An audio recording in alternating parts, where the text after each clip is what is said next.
young couples can spend tens of thousands of dollars on a wedding and a honeymoon, and yet will spend virtually nothing on preparing for marriage.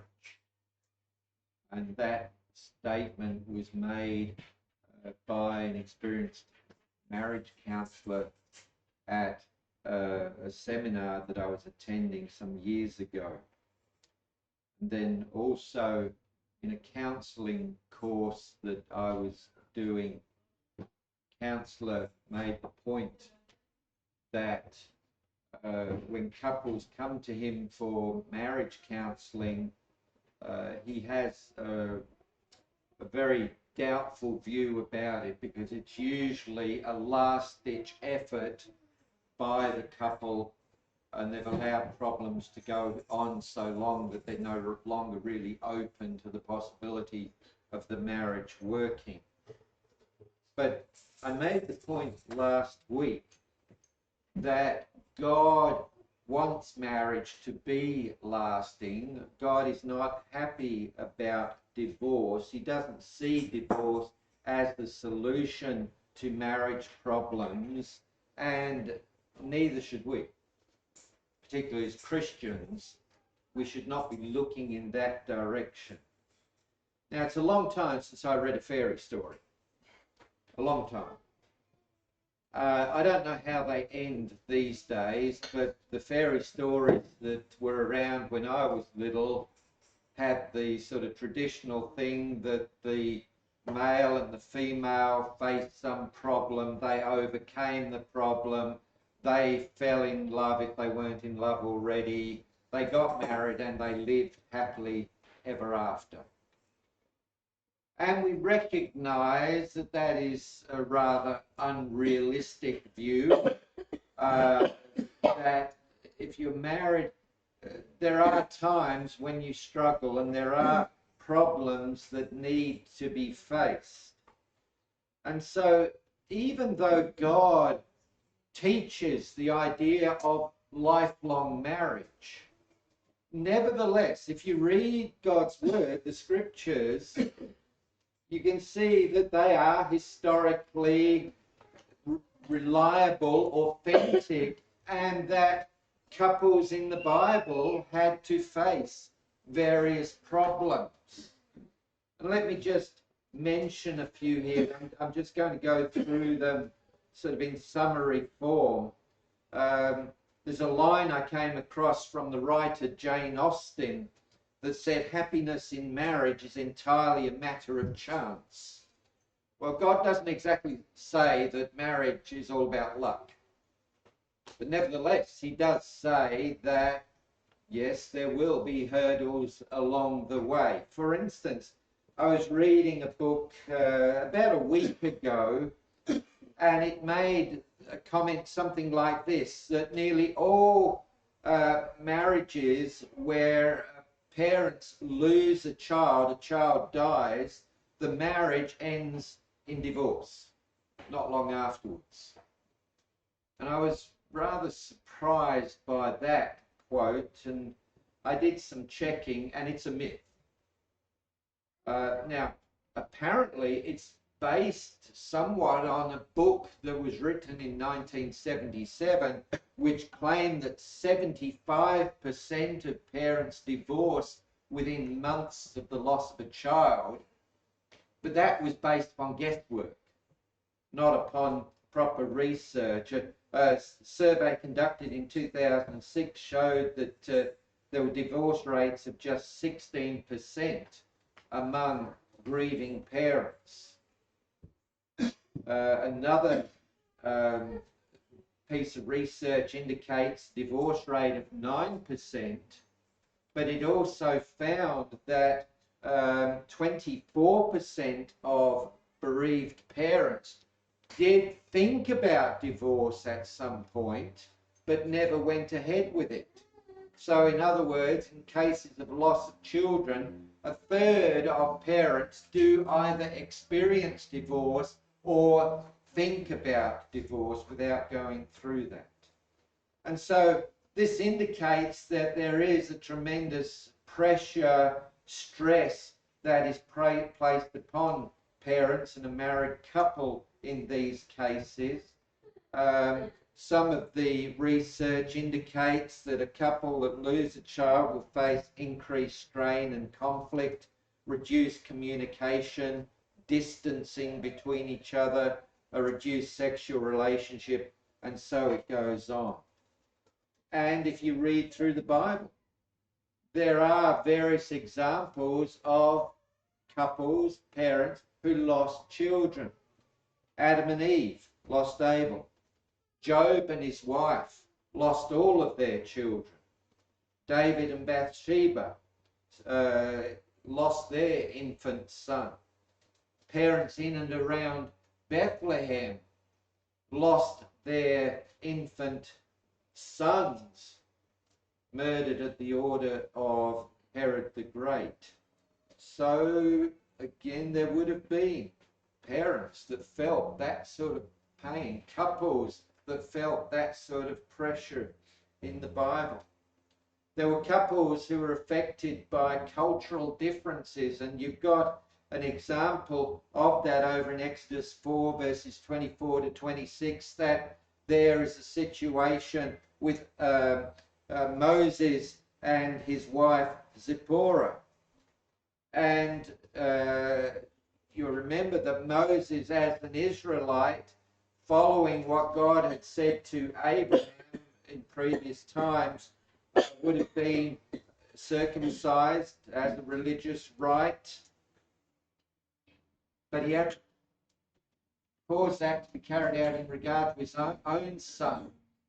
Before taking leadership of Israel, God made it very, very clear that Moses was neglecting this, needed to do something about it.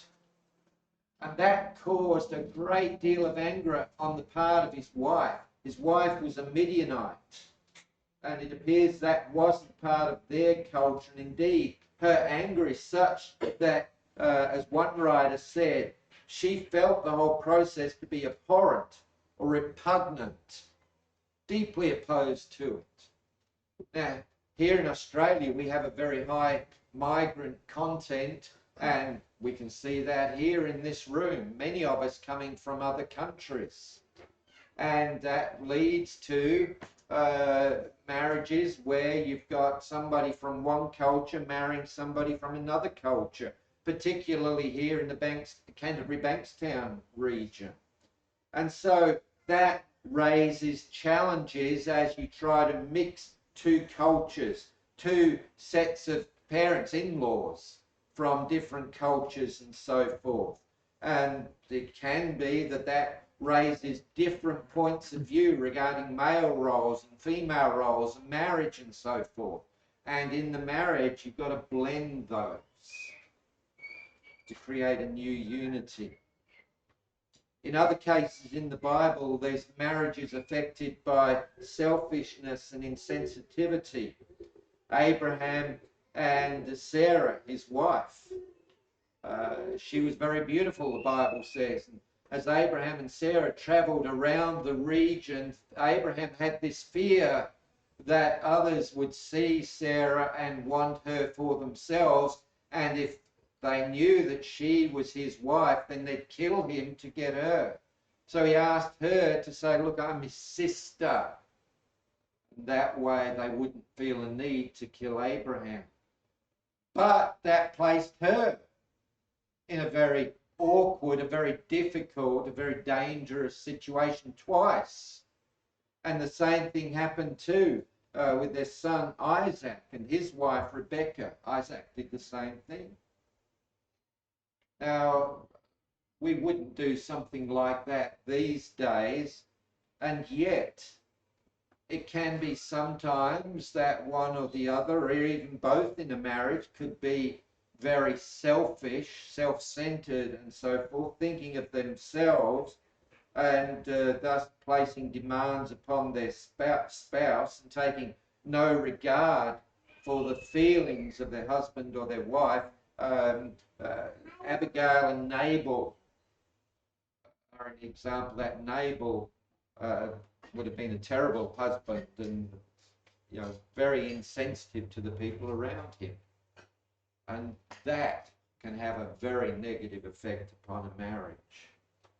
Unwise schemes, that can happen as well. Again, Abraham and Sarah wanting a child. Sarah was unable to conceive and give birth, and so she suggested to her husband, back in a time when polygamy was accepted, that Abraham marry Sarah's handmaid, Hagar, and have a child by her. So Abraham married Hagar, and Hagar had a child, and then everything went wrong. And Sarah turned against both her husband and Hagar, and there were problems between all three. Now, again, we wouldn't do something like that, though it does go in that direction sometimes today with wanting a child. But sometimes we can just jump into some scheme that sounds really great, that sounds like we'll make a lot of money.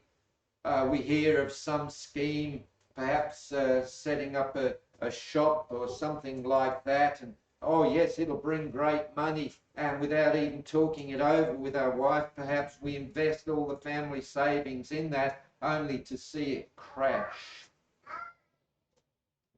Or we again persuade our wife, persuade our husband that, hey, you know, it'd be much better if we moved to such and such a place. Get away from Sydney, get away from Bankstown, get away from wherever. And if, you know, let's go to Northwest Australia and there's all the mines and they're offering huge money, and you get there and it ain't nothing like what you thought. And again, you know, the marriage is affected by disappointment and misery. I shouldn't have listened to you. Why couldn't we stay where we were? And so forth. And so it goes on and on. You've got Isaac and Rebekah playing favourites with their two sons, Esau and Jacob, and the problems that caused. There's Michal, the wife of David, who became utterly contemptuous of her husband David and his rejoicing when he brought the Ark of the Covenant to Jerusalem. So that, yes, God is saying that marriage should be for life, but God also recognizes and records the fact that marriages go through hardships at times. And so the question is, how do we prepare for that without just saying, well, we'll just go ahead and get divorced and try again with somebody else? I was recently given a chart entitled Marriage Decline, Separation and Life Rebuilding, and it was prepared by Dr. Dennis Ladbrook. It's copyrighted in 1981.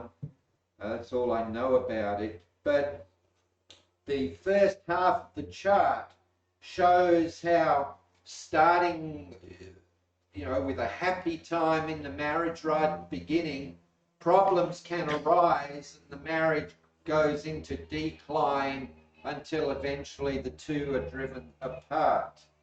And there's all sorts of things come up as the stages develop. There can be growing irritation with your husband or wife's behaviour, declining communication, increasingly negative thoughts and feelings, direct criticism of one's spouse, the tension at home, and so it goes on, as I said, leading into a downward spiral.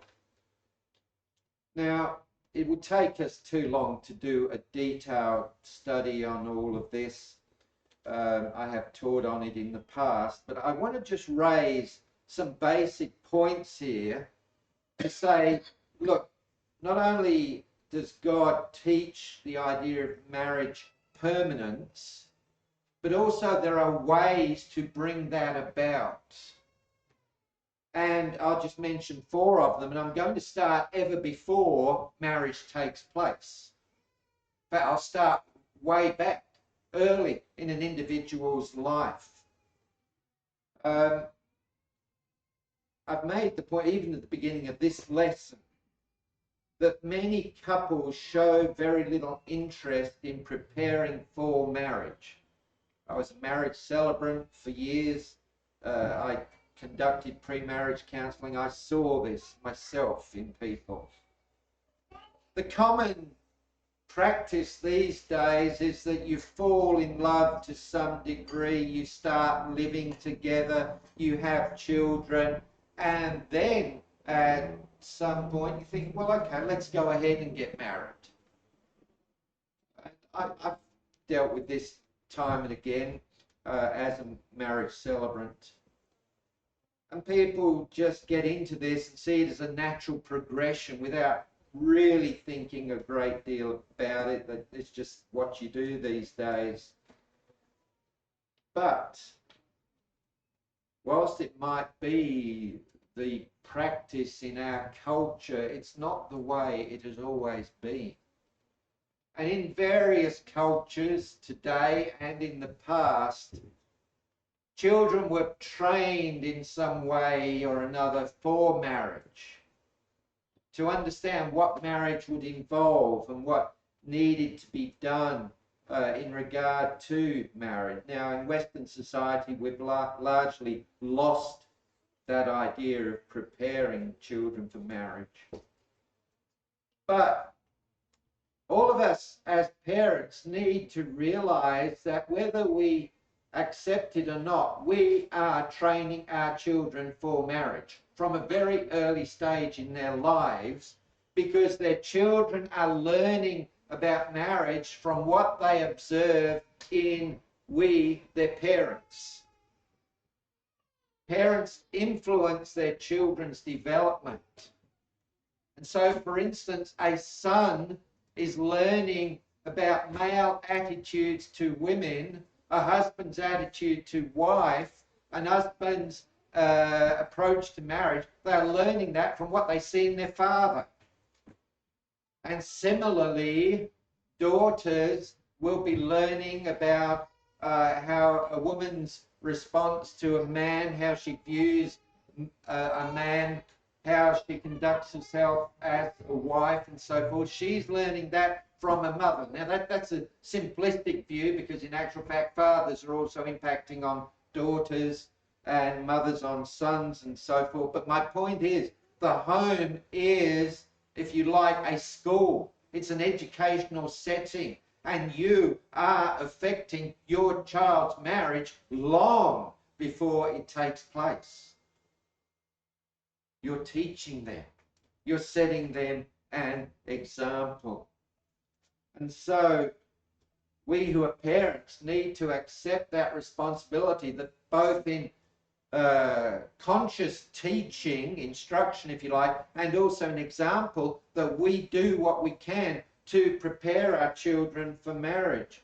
It says over in Proverbs 6 and verse 20, for example, "My son, keep your father's commandment and forsake not your mother's teaching." So there is the idea, Proverbs 6 and verse 20, of fathers and mothers teaching their children. And that appears elsewhere in the book of Proverbs.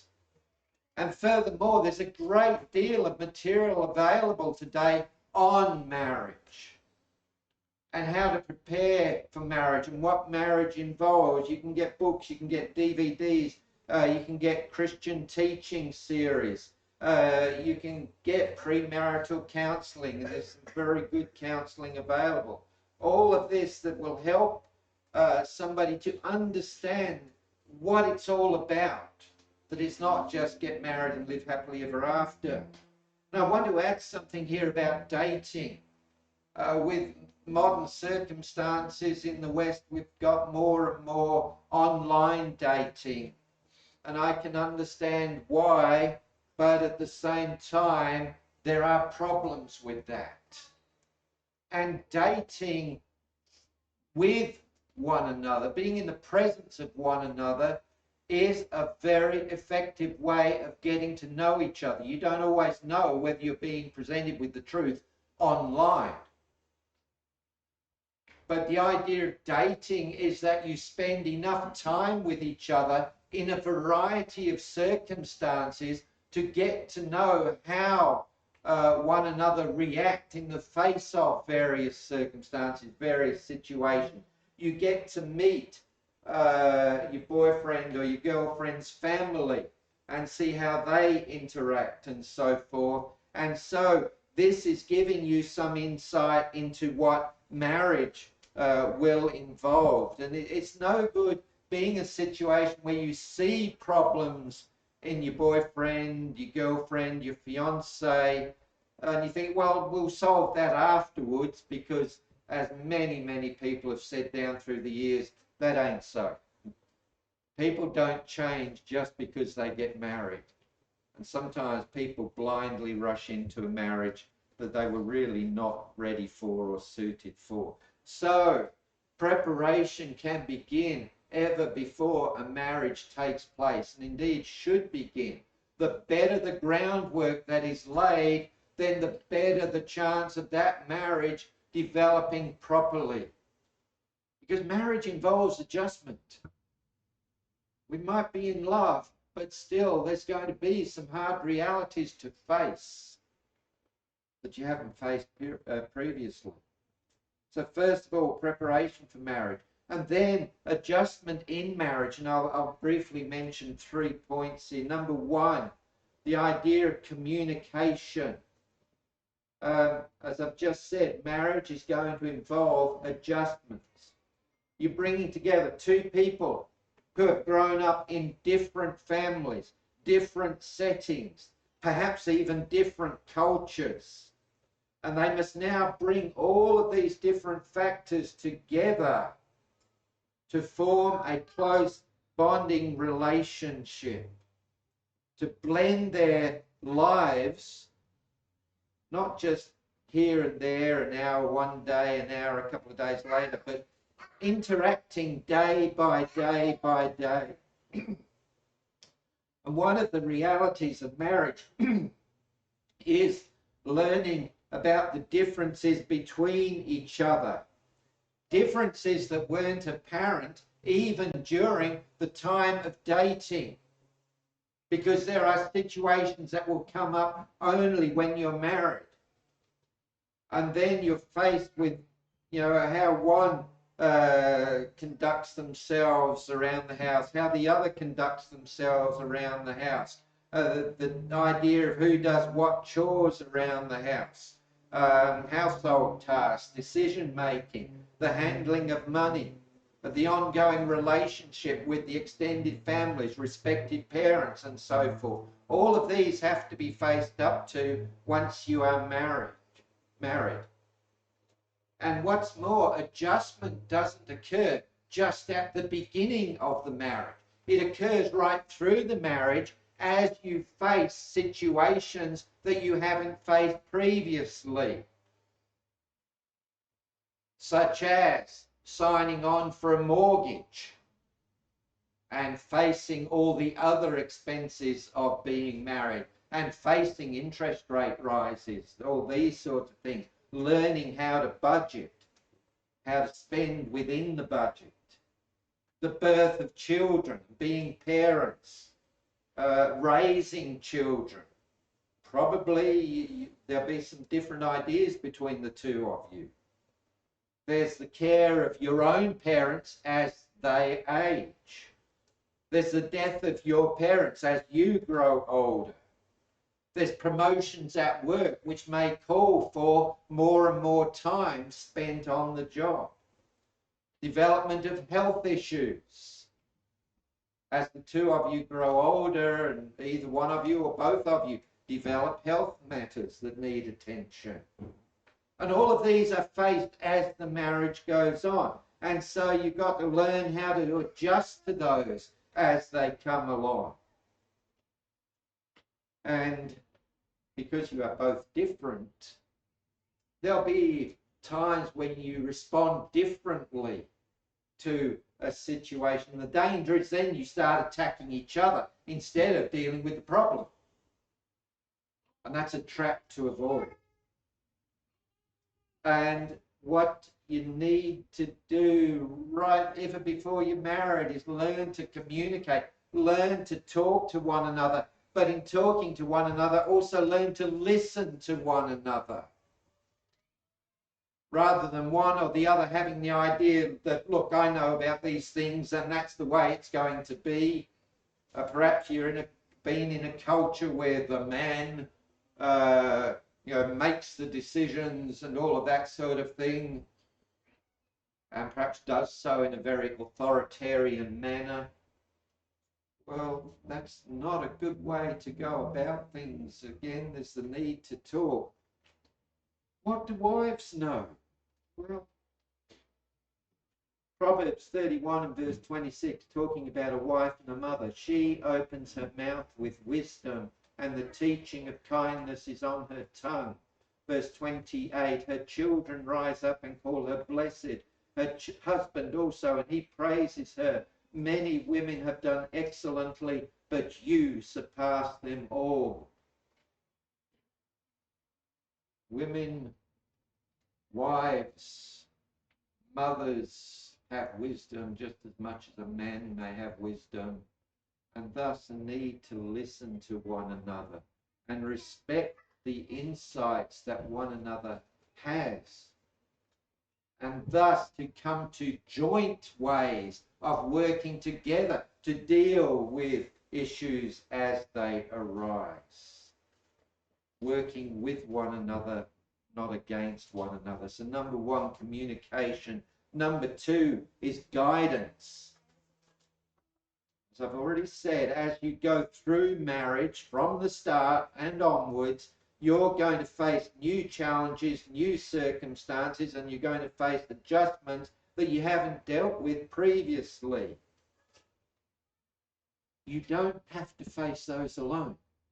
You may find yourself facing a situation which you feel inadequate to handle, where you don't see the answers. But know this, that whatever you face, somebody's faced it before. Yeah, but when mum and dad were little, there was no computers, there was no tablets, nothing was online. What could they possibly know? They know about life. Life goes ahead with or without tablets and computers and all of those, and smartphones. So even old people, people above 35, know something about life that we can learn from.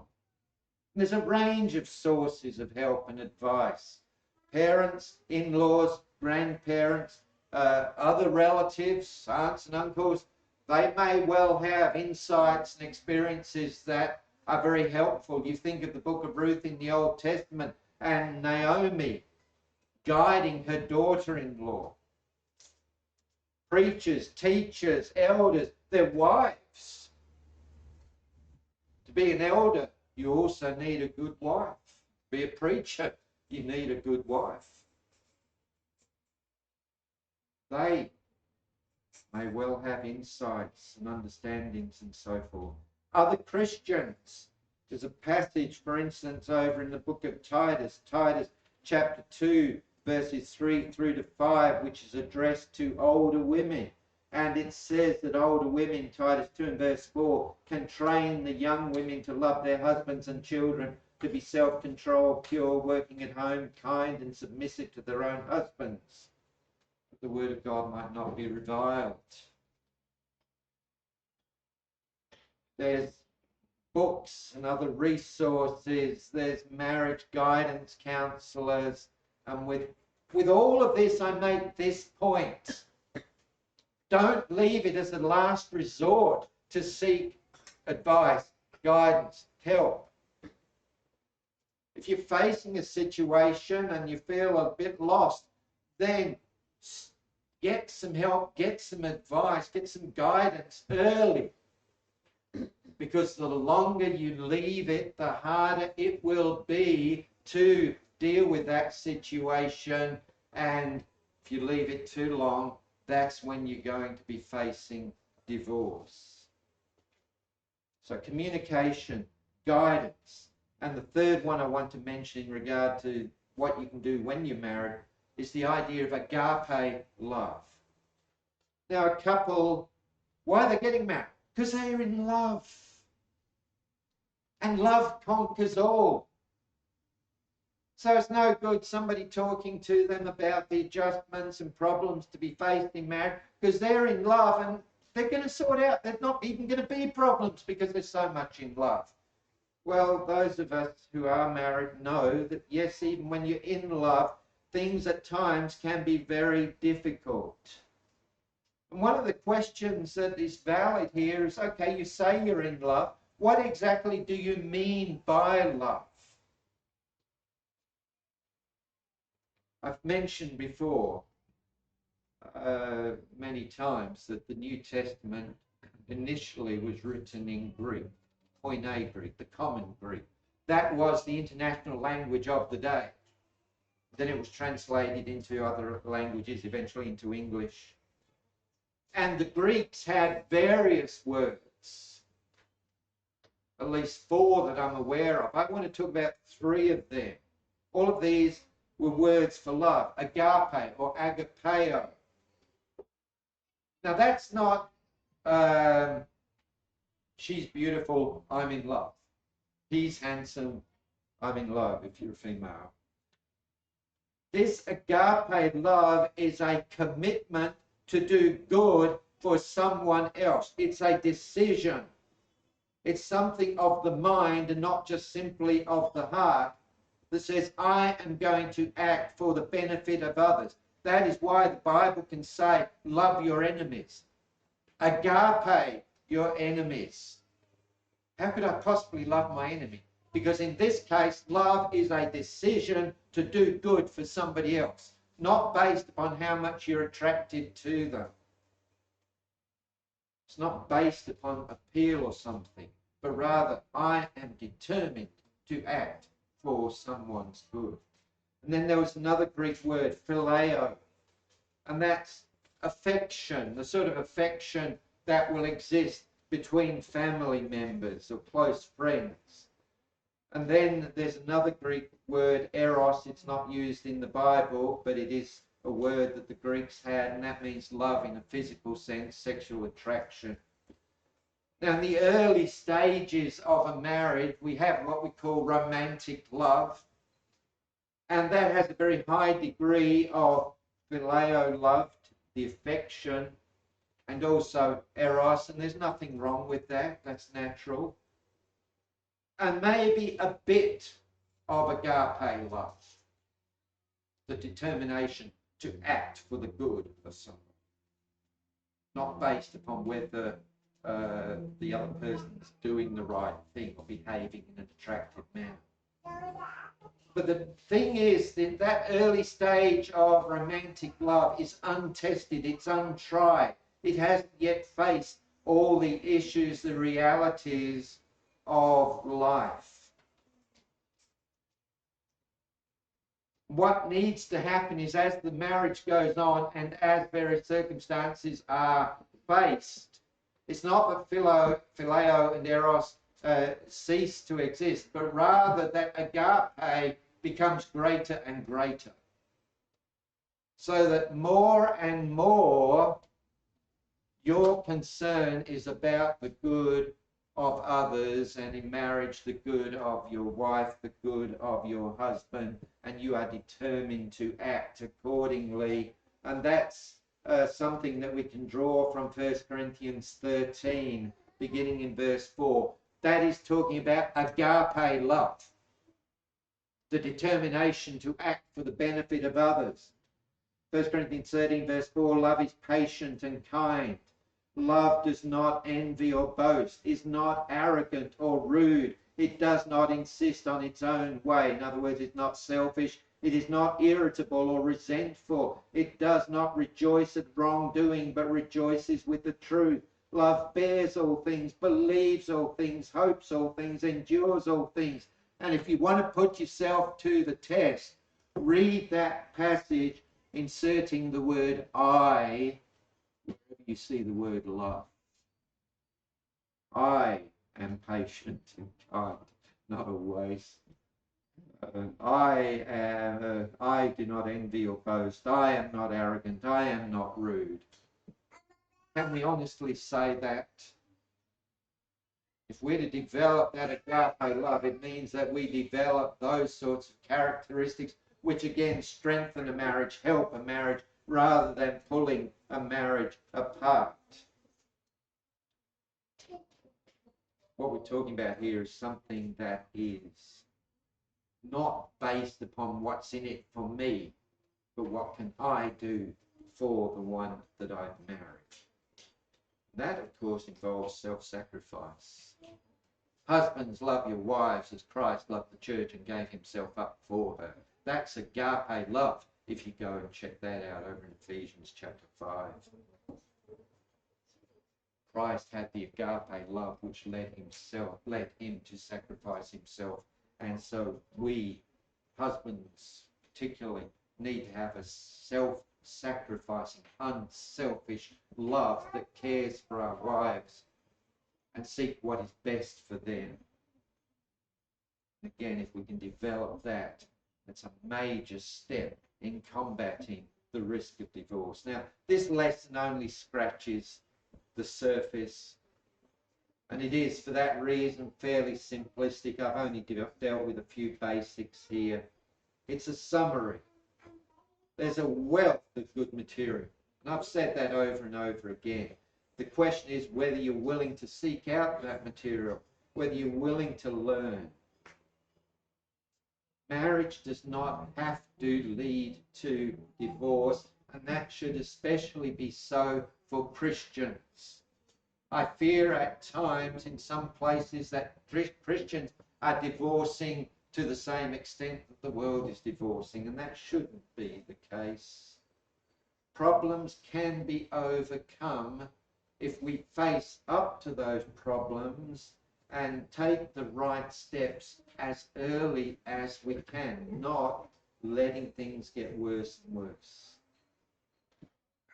And I'll make this point. If you think I don't really know much about these things, Lavinia and I, with regard to my side of the family, are the first couple in 3 generations who haven't divorced.